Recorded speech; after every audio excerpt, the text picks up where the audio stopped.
There are a number of factors at work for students. First being the reality of financial stresses. So higher education students in the UK are probably the most financially burdened generation of students, around about £50,000 of debt at the end of a degree. Research from the National Union of Students and other bodies that are involved in student mental health are indicating that financial worries are at the forefront of students' concerns, often part of the reason why they might present at student counselling and mental health services. I think the second thing is stigma.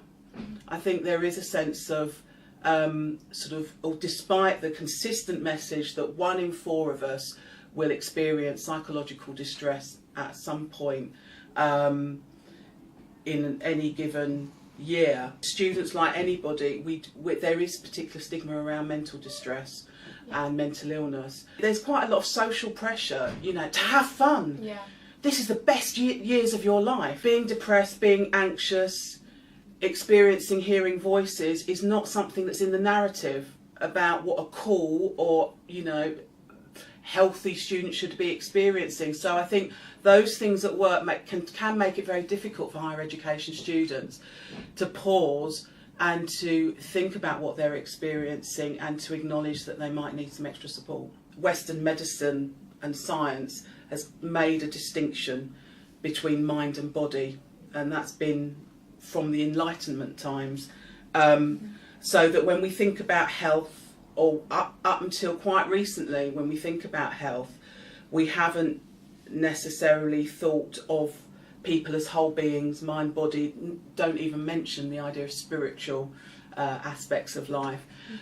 So I think there's a split. I think a lot of focus has been on the body, and it is a newer discipline.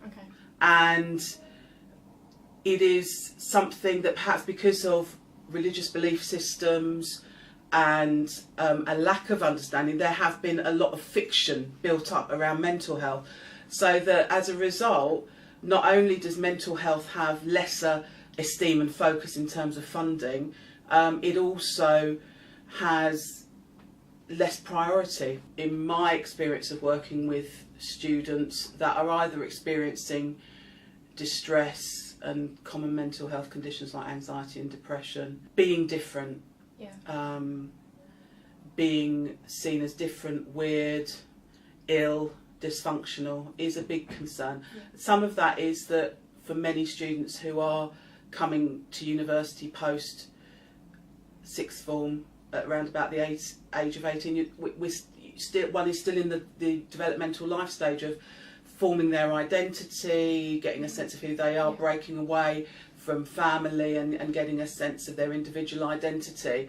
And the who am I good enough, and do I fit in, is still very much a concern as we as human beings are in that stage of the journey. It is because they are experiencing the reality of discrimination and stigma. There are safeguards legally now in place that that protect students that are living with longer term health conditions and disabilities, but that still doesn't necessarily mean much for a student that's alone in their room, really worried about their health, but really concerned that they might get exited off their course if they disclose what they're going through.